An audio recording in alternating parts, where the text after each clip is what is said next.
Hello అండి. Trailer చూస్తుంటే నాకు లాస్ట్లో ఒక సాడ్ ఎండింగ్ కనిపించింది. దాంట్లో సాడ్ అంటే మీ క్యారెక్టర్ నాకైతే అనిపించింది. అంటే అది నిజమేనా? సినిమా చూస్తే అర్థమైపోద్దేమో. ఇంకో 9 days ఓపిక పట్టండి. సినిమాకి రాదు కదండి. ధీరజ్ వండర్ఫుల్. అయితే మీరు యాక్చువల్గా స్క్రిప్ట్ ఇచ్చినా ఏమిచ్చినా కూడా అందులో లాఫ్ క్రై డ్రామా ఉందా అని you have very good knowledge of screen writing అంతా. So you yourself are an actor కూడా వన్స్ అపాన్ ఎ టైం. నిజంగా డైరెక్టర్కి కానీ టీమ్కి కానీ స్పేస్ ఇస్తారా పని చేయడానికి, లేకపోతే ఎవ్రీడే ఇంటర్ఫిరెన్స్ ఎక్కువ ఉంటుందా ధీరజ్ది? అస్సలు ఉండదండి. మాకు అంబాజీపేటకు పంపించేసి మీరు చేసుకుని 2 బ్రో అని పంపించారు. అంత ఫ్రీడమ్ ఇచ్చారు. ఎందుకంటే ఆయన చెప్పుకోకూడదు కదా. మేము సుహాస్ మీరు ఎక్కువ అంటే మీ నెక్స్ట్ సినిమా దిల్ రాజు గారితో చేస్తున్నారా? సో అయితే ఇప్పటి వరకు అన్ని ఎక్కువ కూడా మెగా కాంపౌండ్ లేకపోతే చాయ్ బిస్కెట్ వీళ్ళతోనే అసోసియేట్ అవుతున్నారు.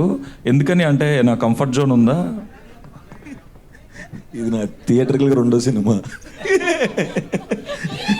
మీరు colour photo and writer Padma Bhushan ఇది 3 సినిమాలతో కూడా ఇటే అసోసియేట్ అయ్యారు కదా. యా అవునండి. అంటే అలా అనుకోలేదండి. వాళ్ళు అది చేయటం అందరికీ డ్రీమే కదండి. గీదాట్స్ అసోసియేట్ అవటం అనేది చాలా పెద్ద డ్రీమ్. అండ్ దిల్రాజ్ సార్తో చేయటం అనేది కూడా డ్రీమే. సో ఫుల్ఫిల్ అవుతున్నాయి. హ్యాపీగా ఉంది. శివాని వీళ్ళందరూ రియల్ ఫ్యాన్సేనా పెయిడ్ ఫ్యాన్సా? మీరు అలా అనకండి.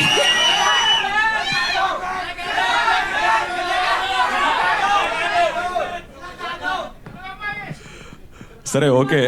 It's you got your answer అండి. తెలుగు అమ్మాయిని కదండి.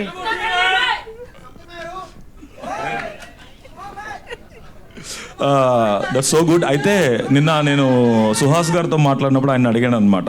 అంటే పెర్ఫార్మెన్స్ వైజ్ సుహాస్ ఎప్పుడు కూడా ఆయన ప్రతి సినిమాలో ఆపోజిట్ హీరోయిన్ని తనంత ఇంటెన్సిటీతో పెర్ఫామ్ చేసే అమ్మాయినే పిక్ చేసుకుంటున్నారు. అంటే నేను చేసుకోవట్లేదండి డైరెక్టర్ చేస్తున్నారని చెప్పారు నిన్న ఆయన.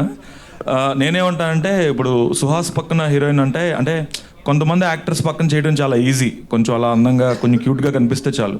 కానీ సుహాస్ లాంటి పెర్ఫార్మర్ పక్కన కనిపించాలంటే పెర్ఫార్మెన్స్ చేస్తేనే కనిపిస్తారు, లేకపోతే తేలిపోతారు కదా. So what homework you exactly did? అంటే earlier you told me friend role కన్నా ఆడిషన్కి వెళ్తే హీరోయిన్గా పెట్టుకున్నారని. So what homework you did to match up to Suhas calibre? మేము చాలా రిహర్సల్స్ చేసామండి. వర్క్షాప్ ఎలా చేసామో అలాగే మేము సెట్కి వెళ్ళే ముందు, సీన్ చేసే ముందు క్యారవాన్లో కూర్చొని ఒక సీన్ పట్టుకొని ఒక 5 సార్లు 10 సార్లు ఇంకెలా బాగా చేయొచ్చు, ఇంకా ఎంత ఇంప్రూవైజ్ చేయొచ్చు అని అలా ప్రాక్టీస్ చేసే వెళ్ళాం. So it all worked out. Apart from that ఇంకేం హోంవర్క్ చేయలేదా మీరు? అంటే క్యారెక్టర్ అంత బాగా రాశారు కాబట్టి మేము ఒక ఫస్ట్ 10 days తర్వాత మేము అక్కడ శివాని సుహాస్ లేదు, ఓన్లీ మల్లిబాబు లక్ష్మి మాత్రమే కనిపిస్తారు మీకు.